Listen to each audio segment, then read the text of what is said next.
Alexander Bagonza, better known by his stage name Apass, formerly Apass Killer, is a Ugandan musician, producer, and songwriter. He's 34 years old and still a very young man and still has a long way to go in his illustrious career in music. He's mostly known for his versatility in the music industry, excelling in genres like reggae, dancehall, afropop, and R&B. His contribution to music has been recognized with several awards, including the Best New Artist at the Hip Hop Music Awards, Best Dancehall Artist at the Uganda Entertainment Awards, accolades from the Buzz Teeny Awards and onwards. Meanwhile, his hit song, Tuli Kubigere, was used as a soundtrack in the international smash hit movie Queen of Katwe. We're honored to be joined by Apass today on the FATBOY Show. Hi Apass, how are you? And thanks for having us over. It's a blessing to be on the FATBOY Show. Yeah. And so on this segment of the FATBOY Show called What's Popping, we kind of like to, talk to the people that are making waves and who are making an impact in the cultural and entertainment scene. And I couldn't think of a better person to talk to than you, sir, Mr. Apass. We give thanks, a blessing. I'm very, very humbled. So how is it that your name was first Apass Killer and then it became Apass? Maybe let's start there.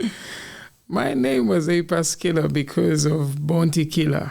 Like, Bounty Killer is one of my favorite artists in dancehall. And I liked how he did his thing, and I just felt like Apass Killer would be nice. But because of some of the people I used to work with, they were like, Apass Killer, you can't be a killer. Mm-hmm. You're a nice guy. I'm like... And you do seem like a gentle person. Right? So you're hardly the killer. Yes, I'm not really like a killer, but musically I am. So that's has how I envisioned it. But they were like, Apass Killer. I was like, okay, it's just Apass. Let's just go with Apass. So has it been 10 years since you started the music? Yes. Is it 10 years this year? 10 years this year. My goodness. Yeah, 10 years. 2014, so we're in 2024. So yeah, 10 years. So in just a blink of an eye, 10 years have gone by. And what would you say in the last 10 years or over the course of your career is your highlight? What would be the moments that you would count as being one of the more critical and important? I think 2014 was critical for me, getting to be discovered by so many Ugandans and so many people outside Uganda. For me, that was it. We've had so many special moments, like having 4 songs in Queen of Katwe. Not just 1, but 4. That's 4 songs. Incredible. Yes, because you're not seeing so many artists have such chances. But it's because of the music. In 2014, kick-started my music, so that's very monumental in a sense. And for me, that's like the defining moment. Like, that's the moment, like when you start and when you kick it off. And for me, that is everything. Anything else, I appreciate, and I'm very thankful. I'm very thankful for the future. I'm very thankful for the now. I'm very thankful for the past and everything I've gone through. But the beginning is always everything. It really defines Apass as an artist. So was it very difficult to convince your parents that you should be given a chance to do music as opposed to maybe first finish school and then do music? Oh, really, I just told my dad, I feel like this is the thing and I'm not going to fail. I want to start something new, and I feel like the more time I'm spending in school, I was still writing lyrics. Mm-hmm. You're in class studying computer stuff and you are just writing lyrics. Instead like of paying attention and writing notes. Exactly. I'm sure they didn't punish you at school for They wouldn't do that because at the university, the teacher just teaches, whether you're not serious or whatever. It's different from, let's say, high school or college. It's quite different. But with university, you just sit at the back and you do what you have to do. Mm-hmm. Whether you're writing, so they don't know if you're writing the notes or you're writing music. So your parents could clearly see that this meant a lot to you. Yes. And that you really wanted to push this thing. Yes. So. And when I let my dad know, he was like, you know what, just try, do your best. And it's the one who drove me to the place where I was going to live. That same day I was leaving home. Wow. It was not just I'm starting music. It involved me leaving home, and I'd never left home at any time. Wait. So it was two things. Of your own volition to say, hey, Dad, I want to move out of home. I want to move out of home and start music. It was not just starting music. It was 2 things. Was that necessary though? Couldn't you have just stayed at home and done the music? Not really. Like sometimes you have to leave your environment to do something new. It's kind of like tough to do something new in an old place. Sometimes you need a fresh new environment to think different, to breathe different, to experience life different. And I had to have challenges. Leaving home meant that I have to look for money. Did you have a lot of distractions at home, like maybe siblings? Not really. Most of them had left actually before me. Oh, so you're the youngest? I was the one. No, I was not. I was the second born, but my parents needed me more. So they had kept you around? So it kept me around because I was at the university and I was coming back home. So it was home, work, home, school, work, home, stuff like that. So we never really had the chance to be out of home. So in your case, unlike other musicians, I mean, you are a writer and a producer also, which I would think gives you a great advantage because you probably didn't have to look for money to pay people to produce your music.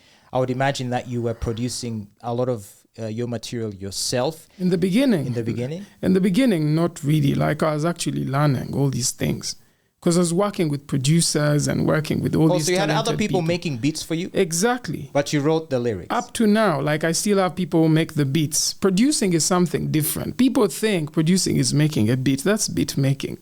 Is that how it works though? A producer makes a beat, shops it around, an artist takes an interest, puts some lyrics on it, and boom, you have a hit song. No, not really.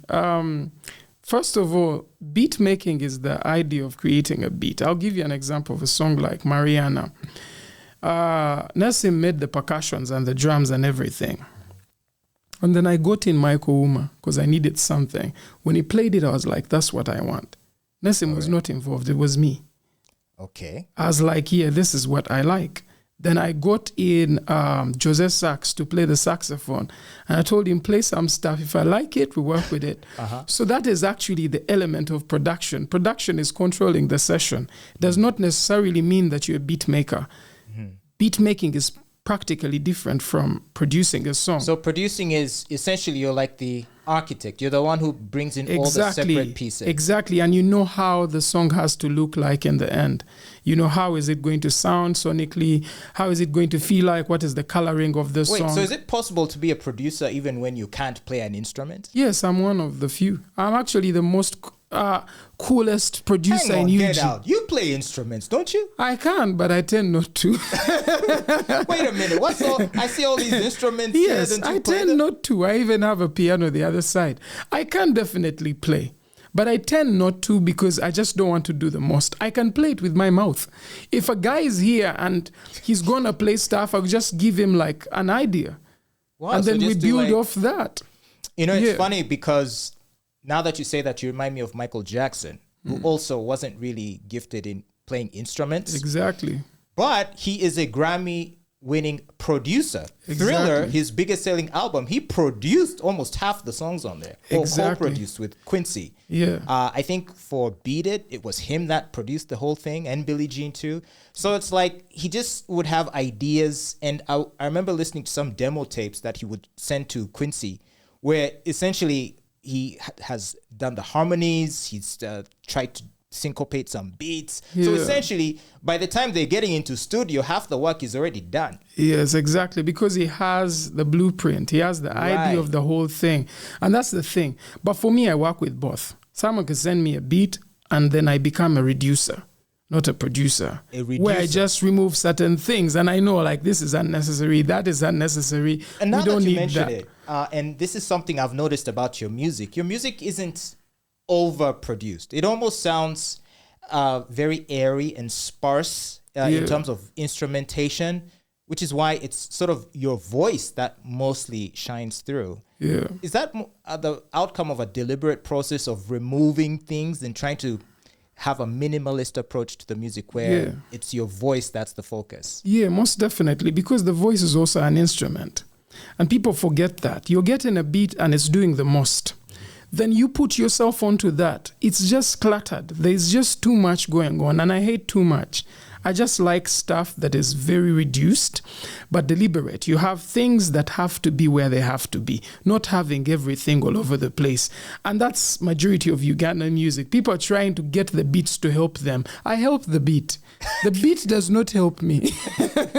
I'm trying to help it. So the beat rides you. You don't ride the beat. Exactly. So you find so many people, they need support from the beat. They make the whole thing sing around, and then they tend not to do much, you know, and I tend not to want to do that because I really have to have deep lyrics when I'm doing anything, whether it's a love song, a sex song, whatever it is, it has to feel right. And how does it feel right when it's very cluttered? There's too much going on. I just try to reduce. That's why I said I'm a reducer to a certain extent. I reduce certain things and let the voice shine within the beat, because the beat is there to support the vocals, to support the message. Because with just the beat, you have no message. You just have a nice beat, but then you have no message. So I think that's how you came up with your trademark style. And so over the years, you've sort of developed a sound that someone can easily identify that that's an Apass song, and you've managed to enjoy many hits over the years. But let us now talk about your latest album that you released early in this year, which is a juggernaut. Like 42 songs were released as part of this album. Tell us about the development of this album. How was it conceived? Because it had been a while since you'd produced material, and my understanding is that it took you several years to compile all of it. So what was the genesis of this project? The genesis is that I really wanted to have an album that is me, first of all. That's why the album is called Bagonza. Why? Is because I'm honest to myself. I'm not going to lie to myself. And I really wanted to do something that sits deep in my heart. That's why I chose to do that particular album. And it's really 99% of the album is love. It's talking about different things in love: heartbreak, lust, deep love, you know. It's talking about sex. It's talking about every single thing within love, you know, regret, you know, and all these things. So I really want to talk about love because my name is Love. I'm called Bagonza. So I wanted to do something that sits deep within my DNA and who I am since the beginning. I was born out of love. If I may critique you a little bit, couldn't you have said all that within a few songs, an anthology of maybe a dozen songs or more? Did it need 42 songs for you to say what you wanted to say? We recorded 120 songs. So that's the first thing. Okay, that's a lot of songs. So even just cutting to 80, cutting to 60, cutting to 42 was very difficult. So it was very difficult. So to answer your question, love cannot be explained in like 12 songs. That's why you have so many love songs out here in the world. What I wanted to do was to make a folder for my fans to listen to a love section of what I feel as an artist. This is beyond an album. I think someone called it an album, but it's beyond that because I'm just giving you my hard drive. Go in there and find what you like. Whether you like this two, whether you like that one, whether you like those three. Maybe in 2 years you like 4 more. Maybe in 4 years you like 6 more. Like I just wanted to put out something out there that is large and different people can dive into different sounds within the whole project. That was a very daring move. It's really not been done.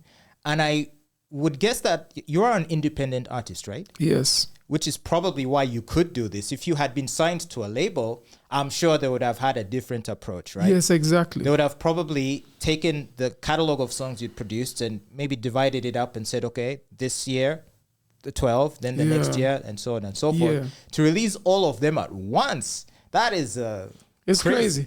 It's crazy, but that's what we need. We need people who go beyond. Now, we need people who go beyond in this world. If everyone is going to follow what the blueprint is, do 12 songs on an album, do 16, do 15, that is for them.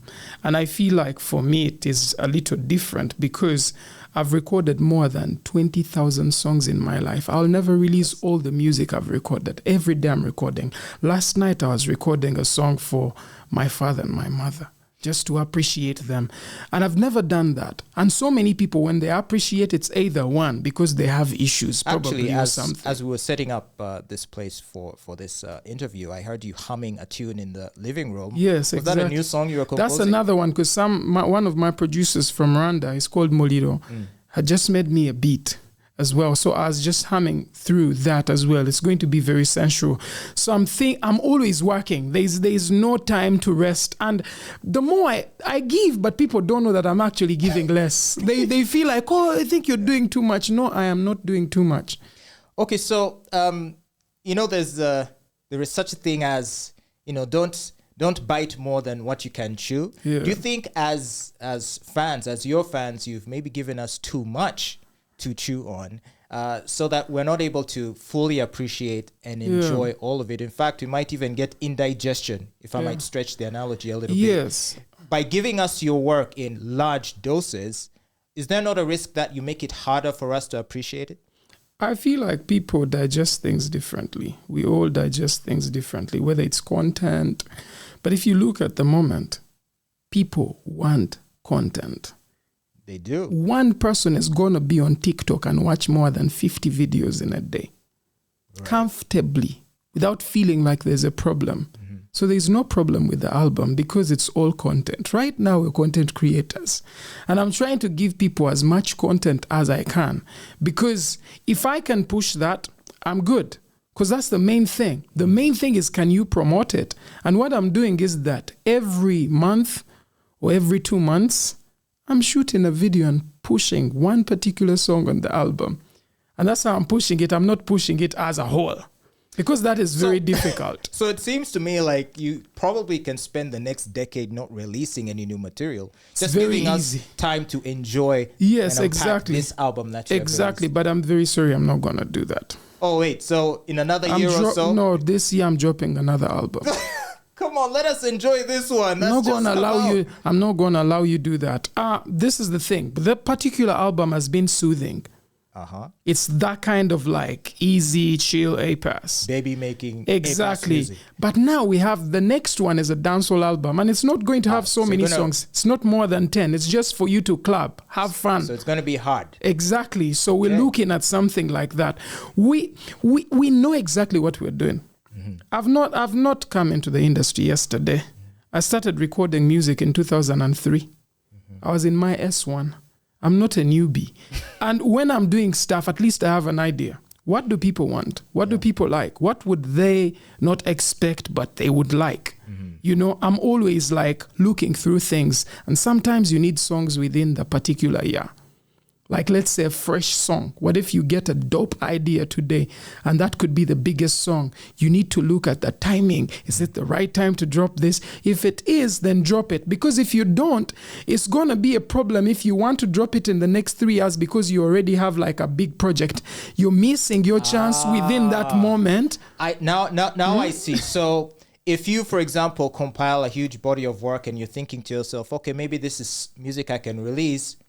But then there is a risk that if it's not released now, it might miss the moment. And then by the time you think of releasing it, people's mindsets have moved on to other things. They want different sounds. They want different things. And now that is when you're dropping.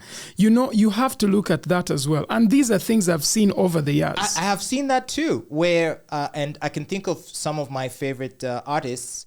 So my favorite genre of R&B is a subgenre called New Jack Swing, which was really big in the early 90s, okay? So New Jack Swing, unfortunately, had a very short lifespan. So by 92, it was really on its way out. But what happened is artists like Bobby Brown, who had made their name in that genre, was sitting on a lot of material. And so by the time the New Jack Swing wave died, they still had this material, and then they attempted to release the material, but it just didn't land because the ship had sailed. Yeah. So I wonder if that's the same logic here, which is this stuff sounds hot now, it's capturing the moment, so it has to go out now. Yes, that's the thing. Because now if you're looking at like Bobby Brown, just like you said, different artists came up. The Jodeci's, wherever they came, and all those came phasing out, like so many artists. Then you have the Ushers, and you have all these artists. Music really moves so quick. Music moves really so quick, and people move on very quick. And people need to actually be nudged a bit. You have to bring out something fresh all the time. Because if you don't evolve, you die. Like within the music, if there is no evolution, you're dead. Because people are no longer listening. They're like, okay, we're done with that. Thank you so much. It's not enough to just ride the wave. You also have to pioneer something new. Exactly. So that's what I'm doing. Even like with working with younger artists at the moment. Creating new sounds with them, working with different producers. Now, on that point, with regards to your new album, people are saying there weren't many collaborations with existing big artists. Yeah. There was a lot of features with new and upcoming artists that people hadn't even heard of. Yes. Was that deliberate? Are you turning your back on the big names here? Yeah, I don't care about the big names. I honestly Because some don't. of your popular hits were collaborations with other popular artists. Yeah, like, okay, you would say who? Waiki Benda? And if we're talking Ugandan, because those, but Ugandan, you'd say Waiki Benda is a collaboration. I have Cindy and Don MC with I'm Loving in the beginning of 2014. Lillian Babazi towards the end of 2014. Dropped the song in 2015. That's way back. Reddy and Weasel. That was done. I was a young artist working with bigger artists. Now I am the big artist working with the younger artists. Do you get the logic? Yeah. Like I'm actually giving them my strength, you know, and giving them an opportunity. Are you sure? So this is not about any beef you have with any of the current... Not really, but there are issues even with working with bigger artists. I'll give you an example. There's a song I did, I think it was with King Saha. He came to my place and he phoned me working on a song. And he's like, man, could you put me on this, please? This is really nice. This is something I would love to be on. I'm like, cool, no problem. He jumped on. I recorded him, cut out a few things I didn't like, told him to record again. Let's do this, let's do that. When the song dropped, I sent him everything. When we were like done with the mix, everything. I was just showing him everything, you know, the artwork, everything. I told him we're dropping. The next day we were dropping. He never shared the song. With his... The audience as well. It was like masturbation for me. It was me alone doing it and me alone enjoying. Okay. So I'm sure that wasn't fun. It's never fun. and that would be such a huge pity because, I mean, if it's a collaborative effort, you have your fans, he has his fans. It's a marriage of talent. So you should both be promoting to your different audiences. Exactly. So why didn't he do that? I don't know. I've never asked. But the thing is that some of these artists, there's just an ego thing involved with how they operate. And I'm not with it. That's why I keep to myself. Like, I just don't want all this kind of nonsense. Like, I like us to be mature people working on a project. We push it together. Something is out, share it. You know, that's what we do. We work together on this. Why am I doing it alone? Mm-hmm. I would have done that song alone and pushed it alone. It would have been better. But then you said you need to be on a project. Then all of a sudden you go and do that. And I feel like even with the younger ones, they have issues here and there. But I wouldn't want to experience that with older people. I think it's a lack of professionalism and a work ethic. I think if you're approaching this as a job and as a professional, like you put egos aside. You work on a project, you promote it because it's to both of your benefit, I would think. True. So that's such a shame. But let's talk about your album some more and some of the feedback that it has received.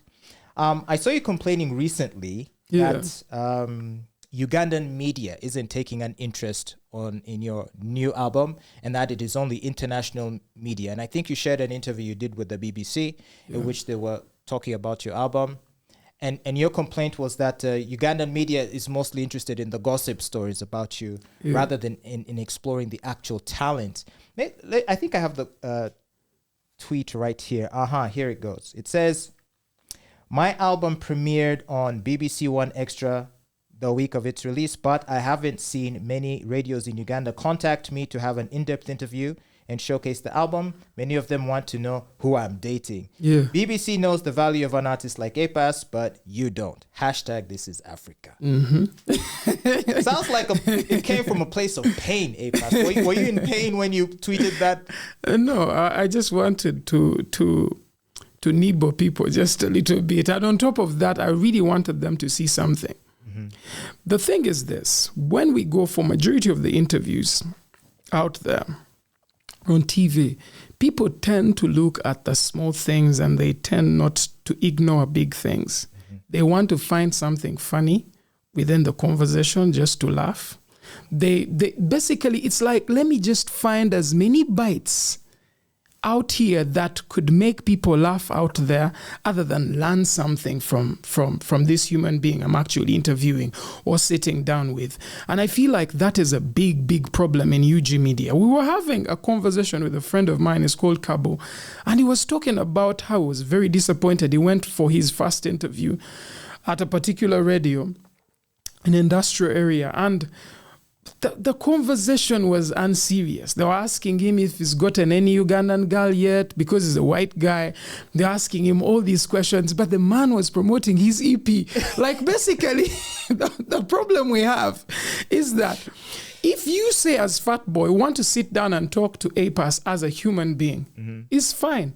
But if we come and say, you know what, we're going to talk about an album, let's talk about the album. Find questions that are related to the album and let's have a conversation around it.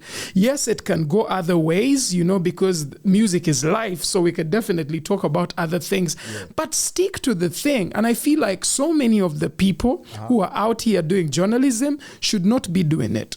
Wow. They should be eating popcorn at home and finding other jobs, like finding ideas for other things. But in their defense, I think a lot of them are struggling with the need for attention.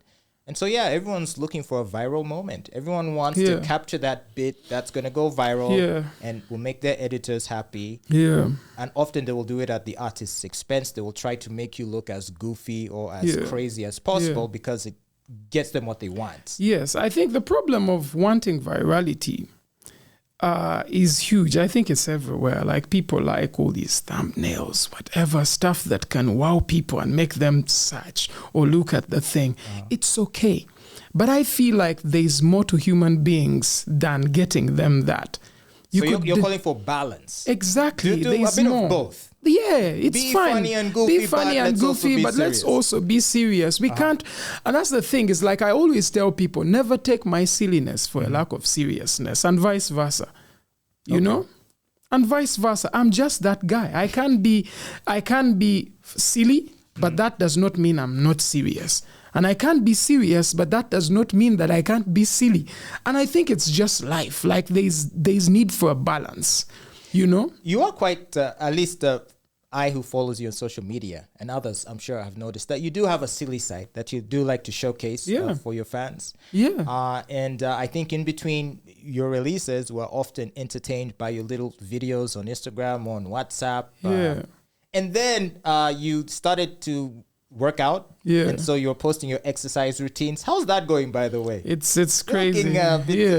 It's crazy. It's crazy. Working out has been beautiful for me. Yeah. Because for a long time, I was like, I need to start working out, but I was never doing it. I bought equipment, had it for like years, and I was never working out. I had a room in the house that had like a full gym.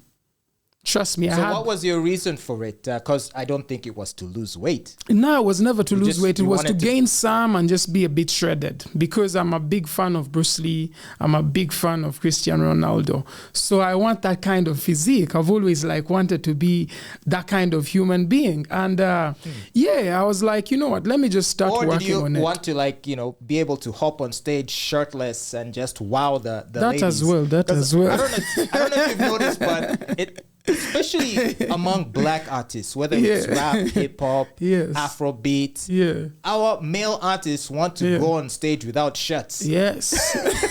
And yet you do not see rock musicians, country musicians. Why is it? What do you think is going on with the culture that some could argue it's an attempt at sexualization and objectification of male artists from Africa and the diaspora? What do you think it is? I feel like it's physique. Like, people see that as a sign of strength, I guess. I would say, from my understanding, it's like when people see someone who's worked out, they're like, that guy looks nice. That guy looks strong, you know? So some people really want to look strong when on that stage, being the man. The person is the man, like let's say me. People have been saying me skinny, I'm just there, you know? When they see me like with muscles, they're like, yo, I went for Apass show, it was looking good. So a hater would say that maybe you were bullied as a youngster, and so this is your way of seeking revenge. It's actually the other way around. Oh, yeah? I would bully other people. Yeah. And this is one thing people don't really understand. Since I was young, I was doing martial arts. I was training. You know, it's not like I'm not trained. I can fight.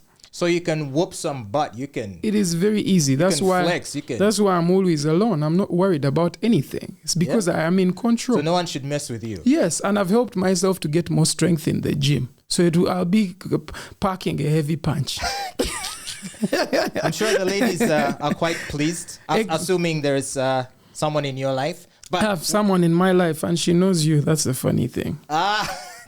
Very well. Like she's kind of like been in the same area with you guys. Wow, that's cool. Yeah, well, I won't tell you the name. You one day just be surprised. You're like, oh, it's so and so.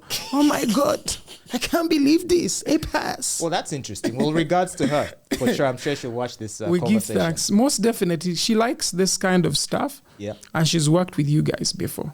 I won't tell you the name. Awesome. Is she here? She's not here. So let's talk about some of the feedback that your album has received. Now, last week, there was a bit of controversy. Yeah. There was a spat you got into with the DJ Nimrod, who was claiming that the album, in spite of all of the 42 songs on there, hasn't been able to generate a hit song. And obviously, I mean, the album is great, but that was his view. Yeah. And then you replied saying that essentially, I think you said that the target audience for this album are fans of Apass. And then you mentioned how some people will like what you do, some people won't like what you do. You just got to keep doing it. Yeah. Were you caught by surprise when he came out like that with those remarks? No, really, I'm never surprised when people say stuff. I expect it. I think good content divides opinions and divides people. You have people who like it. You have people who don't like it. If your stuff is liked by everyone, it's average. Trust me. This is a fact. If everyone likes what you do, everything you do, it probably is average. Some people have to not like your stuff, and some people like your stuff. It is life. There's that thing when you're doing something great. So someone is going to listen to a song and say, nah, I would rather the Apass who did Guliwano, because it's not saying anything like Guliwano, which they already used to, because people like what they're used to. So when they're not hearing a song like Di Da Da Da on an album, it's like so fresh, so clean. Majority of the album is in English, and they like Luganda. They're like, he's left me out, and I get it. Every project is not for you. Some may be for you, some may not be for you. And listening to a DJ like him, and that's why I said in the first place that I can never give a wedding cake to a pig. I can never do that. Because it will eat the cake like rotten tomatoes. It will eat the cake like rotten food. I'm telling you to be honest. Because it does not see the value of the cake. Those who see the value, those who like what I do, they like it. I'm not here chasing numbers. Well, you know, initially when I heard his remarks, I could kind of see the point. But then when you explained the rationale behind releasing all these songs at once, it sort of made sense to me, because I'm like, yeah, if you put out 42 songs, people will be so overwhelmed that they might just not engage as much. It probably is going to take time for people to engage and to keep coming back to it. Oh, by the way, there was this song on that album. Did you check it out? There was this song. And maybe that's what Nimrod doesn't realize, which is that this is not the kind of album that you put out and boom, hit singles just popping out. It's an experience that is going to take time to unpack. Yes, and it's not a club-like album. This is a listen-to album. It does not have so much bangers. The album is something you play in your car. 2 hours. You're on a long distance thing and you're just cruising and you play the whole album and just have fun with it. It's that kind of album. It's not the album that will play in your club. Right. So it's probably not the disposable kind of the kind of album that has songs that you consume, you chew, you spit out. Exactly. It's sweet like bubblegum. Exactly. Sweet and nice, but for a short time. And that's the majority of Ugandan music. And I don't do that. What I do is higher logic music. If you can't really reason out things, if you can't read lyrics, you may have a problem, you know? So, but him being a DJ, wouldn't he be expected to understand that? I don't think he's a DJ. He's a DJ. I've not really seen him DJ. Okay, because... he's a presenter. I've seen him more presenting than being a DJ. And that's a fact. And the other thing is that I respect that he had his say on it. Because I know people like him. You don't think there was a tinge of malice involved, that maybe he was... Did you feel like he was trying to put you down? Yes, I know. Best of what he said, because he's saying how other people have, so-and-so has a hit song, you don't. So-and-so else has a hit song. So it's like, it's personal for him. But the truth is that for me, I don't take it personal. I understand how you think. I can see the logic behind what you're doing. I appreciate it. Keep going. You're promoting the album. Right? He's a promoter. He does not know that. Actually, you probably might want to reach out and thank him, because... I reached out to him and thanked him, actually. He now has rekindled interest in the album. Exactly. He does not know what he's doing. He thinks he's squeezing me by the balls, but what he's doing is actually making me enjoy life. Okay, so... you mentioned earlier that, we were talking about how some of your music has been featured in motion pictures. Yeah. And it's been rumored that you have alternate sources of income. So, like, you've been making money from streaming, from having your music featured in Hollywood films. Sync licensing. So, how are some of the other ways that you are sort of earning a living that people may not know about, which you're comfortable sharing? I feel like streaming is key. Shows, I do shows. I think shows make more money than anything. But you don't do concerts. No, I don't do many that I show. The thing is this, I may go and do, like, let's say, a gig, and I may not post it. The problem is that when you don't post stuff, people think you're not doing anything. But how do I live here? Do people pay me through juicy layers of bubble gum? Like, people pay me with money. And I get paid. You get paid through shows. For example, I'm on Blankets and Wine, the 30th of June. Okay. You get the point. Wait, this month? This month. Awesome. So it already shows you that things are going on. Why didn't they call those other people who have hits that the other man was talking about? They called me. And the thing is this, we have a catalog. We have a crazy catalog since I began doing music. This is 10 years. 10 years. It's crazy. And on top of that, people love the music. So yes, people get you on shows. Then you have streaming money. Then you have royalties with the music that is signed to ASCAP and all that. And yes, some people have documentaries and they want the song in there. So, Apass, how much money did you make from Queen of Katwe? I can't tell you how much, but it's in hundreds. Of dollars? Of millions. What? I can't tell you how much, but that's it. It's the truth. What? Yep. 4 songs. I didn't have 2. More of old music, right? More of old music.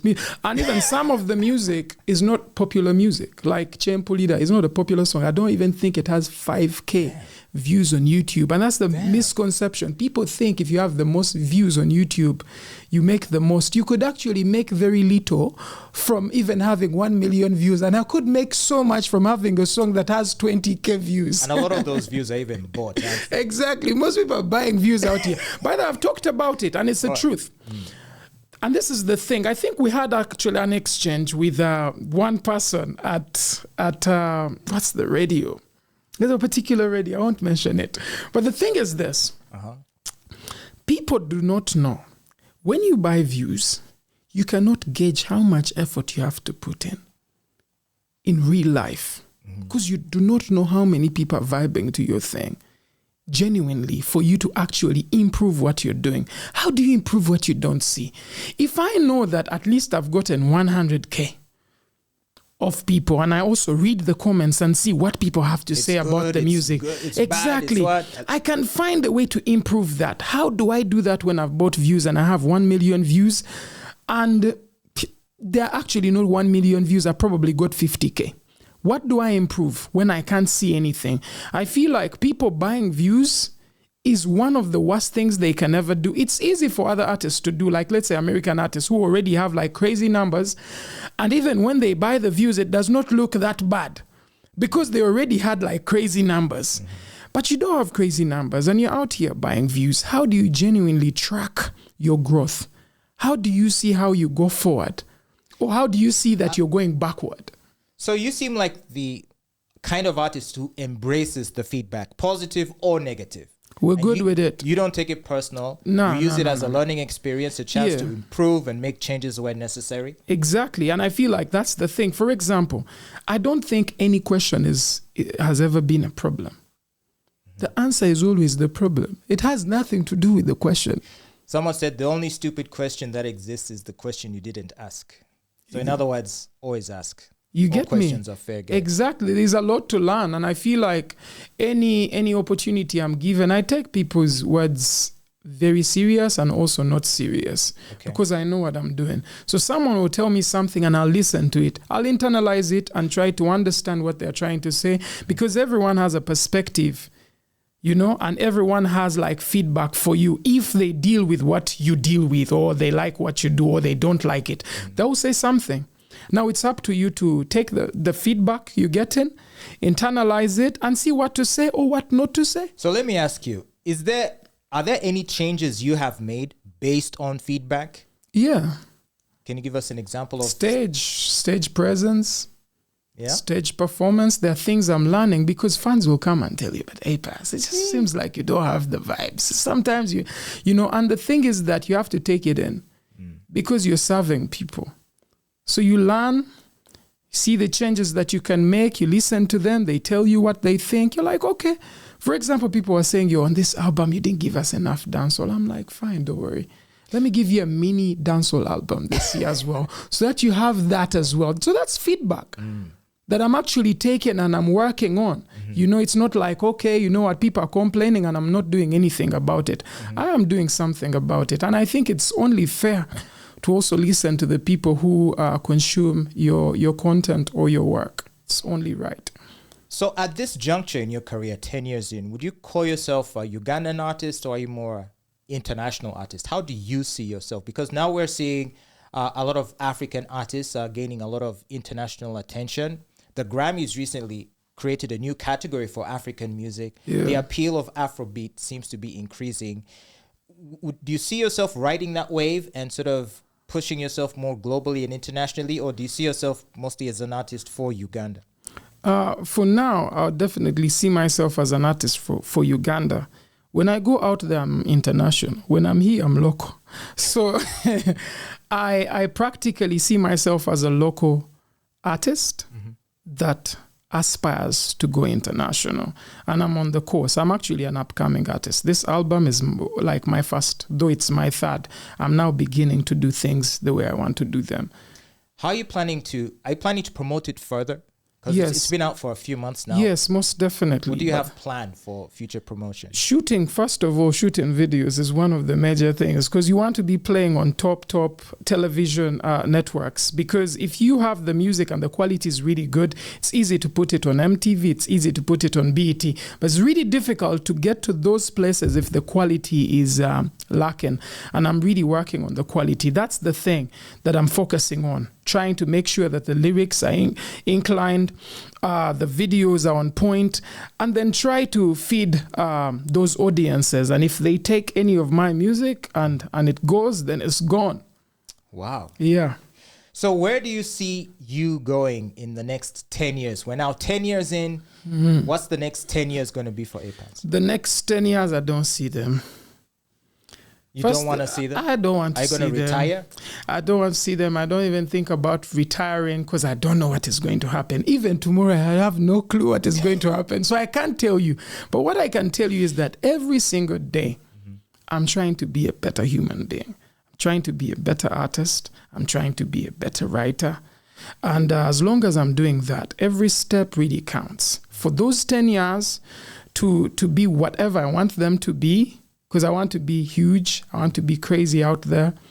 But all that can only happen if I'm dealing with the now properly. And if I'm not dealing with the now properly and just envisioning the future without looking at what I must do to get there, I think is a big problem. What I'm looking at right now is what I'm doing. How am I doing this? How do I improve what I'm doing? Other people are getting to this stage. How do I get to that stage? How do I put my music in the right places? Which other people can I actually tag along to get to this point? And I feel like that is the goal. But for right now, it's just to make good music so that even if collaborations come that are outside Uganda, they're easy to come through when people have seen something already. But if I don't have those nice videos, I don't have the nice audio, it is hard to convince other people to want to work with you when you look like you need help. You need to look like you don't need help for people to help you. All right. And what about other interesting directions you want to take? Because I know that your creativity is not just limited to music. Yeah. When I see the things you post on social media, you are a social media content creator as well as being an artist. That's is true. there anything you're planning to do with that, or is that just something you do without thinking, or what's going on there? I feel like there's a lot that I can do. I want to make a podcast. A pod class? Yes. Podcast? It's a podcast, but it will be a pod class where people learn. It's like class, you know. What will you be teaching us? Different things. I would love to have like different people from different walks of life, and I'll ask them interesting questions. I like to know so much about different things. Just imagine, let's say, having like a guy, a fisherman, and having him sit with you, and then you talk about fishing and the mechanics of what that is, and how they see life as a fisherman. I feel like it's interesting, like sitting down. But I would love to sit down with creatives from all walks of life and just even normal people who are doing different things out there. And on top of that, I feel like I also have personal things to say, you know, as an artist. Like I really have experienced a lot of things. I've seen you do commentary, social commentary. Yes, exactly. About things that are happening. Exactly. Like just... I was thinking like one day maybe if I wasn't this huge, I would definitely do reviews of people's songs, looking at the lyrics and every single line that the people said. Like of local artists? Yeah, local artists. It would be That's fun. very dangerous. You'd get a lot of hate. Exactly, that's the problem, but I'm not worried about the hate. I don't care about it. Speaking of local artists, so who are you vibing to right now? Like Lately, whose music is doing it for you? Lately, Elijah Chitaka, really, really dope. Genesis, really, really dope. Who else? C, Liko Banji. These artists I'm listening to, you know. There's so many young artists. And actually, it's really the younger ones because they have something fresh. They're not recycling anything. They're just working with the new stuff. So I'm really listening to them. But I'm also listening to, outside Uganda, I'm definitely listening to Vibes Cartel. He has a new tape, and I'm vibing to that. It's really enjoyable. And I'm also listening to myself, as you can see right here. It's like, and I listen to myself more than anyone. And no disrespect, but I hate to be overly influenced. The more you listen to so many people, you borrow so many ideas. Without even knowing. Without even knowing. So you have to there's a thin line between listening to people and copying. There's a very thin line. You could listen to people and feel like you're enjoying. When you're actually not enjoying, you're actually copying. And you'll tend to have so much of what they do in what you do. So you'd rather not do too much of that and listen more to beats, listen more to things that can make you create. And I'm in that space to listen to things that make me create. So I'm more into the producers, like beat makers, making me stuff. I listen, I'm like, yeah, that's fire. Awesome. Yeah. So what would be your final words to your fans who are listening to this or watching this? What would you want them to know about you and, your future? What I want the fans to know is that I'm very talented. That I think they know. Some of them don't, so I have to repeat it.